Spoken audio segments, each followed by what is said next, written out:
अस्सलाम वालेकुम व्यूअर्स, कैसे हैं आप लोग? खैरियत से हैं?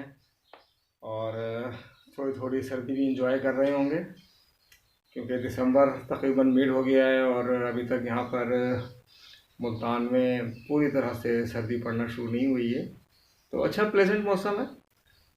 अच्छा व्यूअर्स, आज जिस टॉपिक को मैं लेके आपके लिए आया हूँ वो बड़ा इम्पोर्टेंट टॉपिक है। कई दोस्तों ने कहा, काफ़ी मिलने वालों ने कहा कि जनाब एक छोटा सा कोई ऐसा टॉपिक बन निकालें कि जिसके ज़रिए हम अपने इंटरव्यू को सक्सेसफुल बना सकें। कि इंटरव्यू हमें कैसे देना चाहिए और उसमें किस तरह के क्वेश्चंस आमतौर पर एक्सपेक्ट किए जाते हैं और किस तरह से इसको हम सक्सेसफुल बना सकते हैं ताकि जिस जॉब के लिए हम गए हैं वो हमारी जॉब जो है वो सिक्योर हो जाए। तो उस हवाले से कुछ पॉइंट्स मैंने लिखे हैं, तो वो मैं चाहता हूँ कि आपसे डिस्कस करूँ।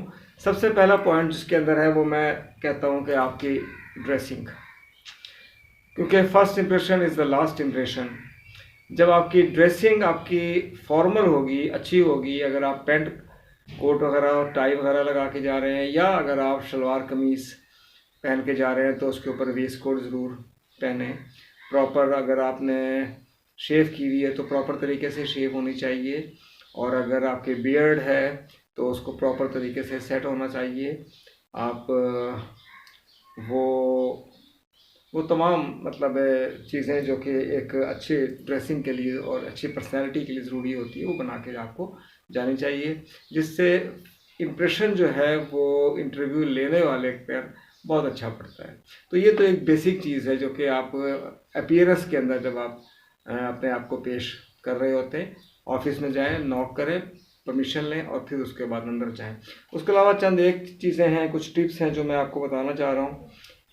अच्छा, जिस कंपनी में या जिस ऑर्गेनाइजेशन में या जिस इदारे के अंदर आप जा रहे हैं इंटरव्यू देने के लिए, थोड़ा सा उसके बारे में आप रिसर्च कर लें कि वो इदारा किस तरह का इदारा है, उसके जो है गोल्स, कौन कौन से गोल्स हैं उसके, वो कौन सी टास्क आपको दे सकता है। जिस भी फील्ड के लिए अगर आप जा रहे हैं, आप फाइनेंस के जा रहे हैं, एचआर के जा रहे हैं, मार्केटिंग के लिए आप जा रहे हैं या किसी तालीमी इदारे में आप जा रहे हैं, तो उसके प्रीवियस उसका जो रिकॉर्ड है वो आपके पास कुछ ना कुछ होना चाहिए, जिससे आपका इम्प्रेशन जो है वो इंटरव्यू लेने वाले पर जो है वो बेहतर हो सकता है। तो रिसर्च कर लें कंपनी की या ऑर्गेनाइजेशन की, और वेबसाइट पे आमतौर पे इसके इंफॉर्मेशन अवेलेबल होती हैं।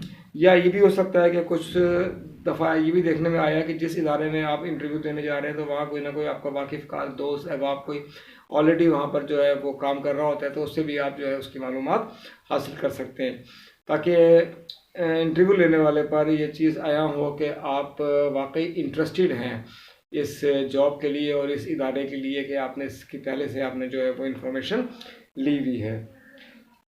उसके बाद आती है जनाब, हाँ, अपने जो एक्सपेक्टेड क्वेश्चंस हैं जो आप समझते हैं कि ये हो सकते हैं, इसके लिए बेहतर तरीका ये होता है कि आप यूट्यूब या गूगल पे आप जाकर और इससे मिलती जुलती ऑर्गेनाइजेशन पे आप वहाँ से क्वेश्चन जो है एक्सपेक्टेड वो क्वेश्चन वहाँ से आप ले सकते हैं, उसकी प्रैक्टिस करें कि आप सही जवाब जो है वो दे सकें। जैसे मिसाल के तौर पर एक तरह से पूछा जाता है कि tell something about yourself, कि अपने बारे में आप जो है वो कुछ बताएं, तो आपको बड़ा पॉजिटिवली अपने बारे में जो है वो बताना होता है। और एक बात आप जहन में रखें कि जब भी कभी आप अपने बारे में बता रहे हैं तो अपने जो प्रीवियस आपकी जॉब है अगर आप कर रहे हैं तो उसके बारे में कोई भी नेगेटिव बात ना करें कि मैं ये जॉब इसलिए छोड़ के आ रहा हूँ कि वहाँ पर मुझे ये प्रॉब्लम था, मुझे ये प्रॉब्लम था, मुझे ये प्रॉब्लम था। उसकी बात आप बिल्कुल भी ना करें वहाँ पर ना, उससे इम्प्रेशन जो है वो अच्छा नहीं जाता है। तो अपने बारे में आप ज़रूर बताएं, आप अपने जो अचीवमेंट्स हैं आपकी उसके बारे में आप ज़रूर बताएं कि मेरी फ़लाँ फ़लाँ मेरी अचीवमेंट्स हैं, मैं जहाँ मैं काम करता था मैंने ये चीज़ें अचीव की हैं। जो भी आपको उसके अंदर अगर कोई रिवॉर्ड्स आपको दिए गए हैं, कोई अवार्ड मिला है आपको, कोई सर्टिफिकेट्स मिला है, वो अपने साथ ज़रूर आप लेके जाएं ताकि मालूम हो सके कि आप एक अच्छे वर्कर हैं। ये अक्सर सवाल पूछा जाता है कि why are you interested in this job. तो उसको बड़ा पॉजिटिव आपने जवाब देना होता है, और वो आपने जवाब देना होता है in the light of your research about the company where you have applied और where you are sitting for interview. उसको देखते हुए आपने जो है आपने जवाब देना होता है, पॉजिटिव जवाब देना होता है आपने उसका, कि मैं किस लिए वहाँ पर जो हूँ मैं इंटरेस्टेड हूँ। मैंने अभी बात की है कि प्रीवियस जॉब को आपने नेगेटिव नहीं बताना आपने किसी सूरत में भी, बल्कि उसकी आपने पॉजिटिव चीज़ें जो है वो बतानी है जो आपने वहाँ पर अचीव की हैं। इसी तरह से वो सैलरी के बारे में ज़रूर पूछते हैं कि जनाब आप क्या एक्सपेक्ट कर रहे हैं कि हमसे आप सैलरी क्या लेंगे। तो ये एक ह्यूमन साइकी है कि हम ज़रा सैलरी के लिए भी जॉब स्विच करते हैं, पहली जॉब हम क्विट करते हैं और दूसरी की तरफ हम स्विच करते हैं। लेकिन आप उसमें अपनी सैलरी, अगर वो पूछते हैं आपसे कि वहाँ कितनी सैलरी ले रहे थे, तो सच बोलें और वो बताएं कि मैं इतनी सैलरी वहाँ ले रहा था मैं, और ये मेरी जो थी ये मेरी रिस्पॉन्सिबिलिटीज़ थी मेरी ये, और बाकी आपके जैसे रूल्स एंड रेगुलेशन हैं आप उसके मुताबिक जो है वो मुझे आप बताएं। आप ये तो बात की बात है कि इसको आप उस जॉब को आप एक्सेप्ट करते हैं या नहीं करते। लेकिन कभी एक और पॉइंट इसी के हवाले से एक आता है कि आप कभी भी झूठ नहीं बोलेंगे ड्यूरिंग योर इंटरव्यू, कभी भी आप झूठ नहीं बोलेंगे, हमेशा आप सच के ऊपर बेस करेंगे। जो सही सही बातें हैं वो आपने जो है वो इंटरव्यू के दौरान बता देनी है, झूठ नहीं बोलेंगे। जॉब की जो डिस्क्रिप्शन है वो भी आपको पता होना चाहिए, जैसे अभी मैंने सारी बात की है कि जॉब की डिस्क्रिप्शन, कि जॉब जो है वो किस नौइयत की जॉब है, उसकी डिस्क्रिप्शन क्या है, और आया आप उसके लिए सूटेबल भी हैं या कि नहीं है। ऐसा ना हो कि आप सूटेबल ना हो और आप इंटरव्यू के लिए वहाँ पर चले जाए। तो पूरा उसको आप पहले असेस कर लें, उसको पहले पूरा आप देख लें, समझ लें, उसके बाद फिर आप इंटरव्यू में जाएँ। नेक्स्ट आते हैं इसके बाद ना कि prepare references list if needed. बाज़ औक़ात at the time of interview जो आपके इंटरव्यू ले रहे होते हैं साहब, वो दे डिमांड सम रेफरेंसेस कि आपको कौन आपको जानता है, कौन आपको जो है आपका इस हवाले से आपके लिए पॉजिटिव बात कर सकता है। तो आपके पास उनकी लिस्ट होनी चाहिए, 2-4 ऐसे नाम हों जो कि वेल नोन किस्म के नाम हो, और अगर उसी फील्ड से मुतालिक अगर नाम आपके पास मौजूद है एज ए रेफरेंस, तो वो आपके पास होने चाहिए ताकि eight the time of demand आप वो प्रोड्यूस कर सकें। अच्छा जी, इसके बाद आता है कि express your previous work experience in detail if asked. ये बड़ा ज़रूरी है, अगर पूछा जाए तो बताना है, कोई बात नहीं पूछी गई अपने पास है आपने नहीं बतानी, लेकिन कोशिश ये करें कि रिलेट करके अपनी कुछ ना कुछ पीछे की अचीवमेंट जो आपकी हैं वो बता ज़रूर दें, ताकि एक इम्प्रेशन जो है वो उनके ऊपर कायम हो जाए। और लैंग्वेज इसके अलावा होती है कि आपकी लैंग्वेज जो है, अगर आप नेशनल लैंग्वेज पे जा रहे हैं तो नेशनल लैंग्वेज बड़ी नपी तुली आपकी लैंग्वेज होनी चाहिए, उसके अंदर कोई गलत किस्म का वर्ड या सेंटेंस इस तरह का, जिस तरह से आजकल हमारी गुलाबी उर्दू शुरू हो गई है या गुलाबी पंजाबी शुरू हो गई है, तो ये चीज़ ये नहीं होनी चाहिए। अगर आप इंग्लिश में अगर आपने इंटरव्यू आप दे रहे हैं तो you must be fluent in speaking, और अपना जो आपका वे ऑफ टॉकिंग है वो बड़ा डिपेंड करता है। वेरी कॉन्फिडेंटली आप वहाँ पर जो है वो बैठें और क्वेश्चंस के उनके जो है वो जवाब दें, अच्छी लैंग्वेज इस्तेमाल करते हुए, अच्छे वर्डिंग इस्तेमाल करते हुए आप वो वहाँ पर इंटरव्यू दें, ताकि ये है कि उनको ये भी मालूम हो सके कि इनको ये लैंग्वेज भी आती हो। बल्कि इसके अंदर अगर आप उर्दू में कोई इंटरव्यू आपका हो रहा है तो उसके साथ साथ इंग्लिश को भी थोड़ा सा आप टच ज़रूर दें, ताकि उनको मालूम हो कि ये ड्यूअल जो है लैंग्वेज को आती है, बाइलिंगुअल है ये बंदा, ना कि ये। और अब तो फिर लिखा हुआ भी होता है सीरीज़ में कि आपको कौन कौन सी और लैंग्वेज जो है वो आती है और वो आप बोल सकते हैं, तो ये बड़ा ज़रूरी चीज़ है। रिज्यूमे की कॉपीज़ जो है वो अपने साथ ज़रूर ले जाएं, गो कि आपने सबमिट करवाई दी है, लेकिन हिफ्ज़ मा तक़द्दुम के लिए आप जो है वो अपने रिज्यूमे की कॉपी जो है एक आध वो अपने साथ ज़रूर रखें। हो सकता है कि eight the time of your interview they demand your resume, आपकी यानी कि जो आपका बायोडाटा है आपका, वो उसकी कॉपी आपके पास जो है वो होनी चाहिए, ताकि उसी वक्त आपको you can produce at the same time, आप उसको जो है वो प्रोड्यूस कर सकते हैं। एक और बहुत अहम चीज़ जो मैं समझता हूँ वो है रेगुलरिटी एंड पंक्चुअलिटी।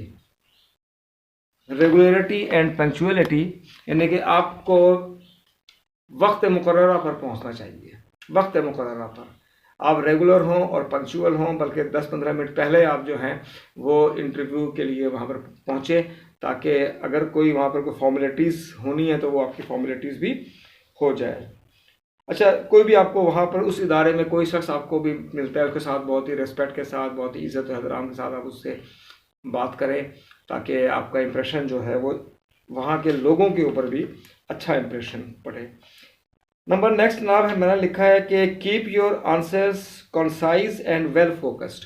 आपका आंसर जो है वो बहुत लंबा नहीं होना चाहिए, कॉन्साइज होना चाहिए आपका ना, यानी कि जामे क्वेश्चन आपका अगर आंसर आपका होना चाहिए कि आपसे जो कुछ पूछा गया है उसका आप शॉर्टकट में जवाब दें, लेकिन वेल फोकस्ड हो, जिसके ऊपर आप पूरी तरह से आपकी ग्रिप हो आपकी, और वो बात जो है वो जो इंटरव्यू ले रहा है उसके दिल को जाके वो बात टच करे, यानी कि आपका आंसर जो है वो उसके दिल में उतरे। ये बड़ी इंपॉर्टेंट चीज़ है। फिर आता है कि don't speak negatively about your previous employ. मैं बता चुका हूँ कि प्रीवियसली जहाँ पे आप काम कर रहे थे उसके बारे में आपने कोई भी नेगेटिव बात जो है वो नहीं करनी है। ये बैड इंप्रेशन होता है इंटरव्यू के दौरान। अच्छा, अब आपका इंटरव्यू ख़त्म हो गया, आपसे क्वेश्चंस वगैरह हो गए, हर जिस जॉब के लिए भी आप गए हैं उससे रिलेटेड आप वापस आ गए हैं। एक गुडविल जेस्चर एक होता है कि send a thank you letter to them. उन लोगों को आप एक जो है वो थैंक यू लेटर जो है वो भेजें टू द हायरिंग अथॉरिटी, और उसके अंदर आप जो है वो अपना उनका शुक्रिया करें। ये लेटर जो है ये फॉर्मल भी हो सकता है और इनफॉर्मल भी हो सकता है, इसमें कोई फ़र्क नहीं पड़ता। ये एक अच्छा इंप्रेशन देता है वेदर यू आर सिलेक्टेड और नॉट, इससे कोई फ़र्क नहीं पड़ता। आप फॉर उनको एक लेटर या ईमेल भी कर सकते हैं। आजकल तो व्हाट्सएप का ज़माना है, उसमें भी आप थ्रू व्हाट्सएप ही उनका थैंक्स जो है वो कर सकते हैं कि ये हमारा इंटरव्यू था, बड़ा वो अच्छा इंटरव्यू रहा, बड़ा अच्छा इसका हमारा मेरे ऊपर इंप्रेशन जो है वो पड़ा है। तो इस तरह के मतलब है कोई अच्छे अल्फाज जो है वो आप उसमें दे सकते हैं। तो इन चीज़ों को अगर हम फोकस करेंगे और उसको अडॉप्ट करेंगे तो मुझे उम्मीद है कि इंटरव्यू में कामयाबी हासिल हो सकती है। तो ये चंद चीज़ें हैं, इसको हम अपनी ज़िंदगी में लाना चाहिए फॉर प्रैक्टिकल लाइफ, क्योंकि ज़िंदगी जो है it's full of practical life. हमें ये ज़रूर इसको अडॉप्ट करना चाहिए। तो इंशाल्लाह ये अगर हम अडॉप्ट करेंगे तो हमें जॉब जो है वो इंशाल्लाह बेहतर अच्छी जगह पर, अच्छी ऑर्गेनाइजेशन में, अच्छे इदारे में, अच्छे कंपनी में, अच्छी फैक्ट्रीज़ में मिल सकती है। तो चैनल को लाइक करते रहें, सब्सक्राइब करते रहें और अपने कमेंट्स ज़रूर देते रहें। कोई अपने पॉइंट्स आपके हों तो उस पर भी, ताकि मैं आपसे बातचीत कर सकूं। इजाज़त दीजिए, इंशाल्लाह अगली वीडियो पे फिर इंशाल्लाह मुलाकात होगी। अल्लाह हाफ़िज़।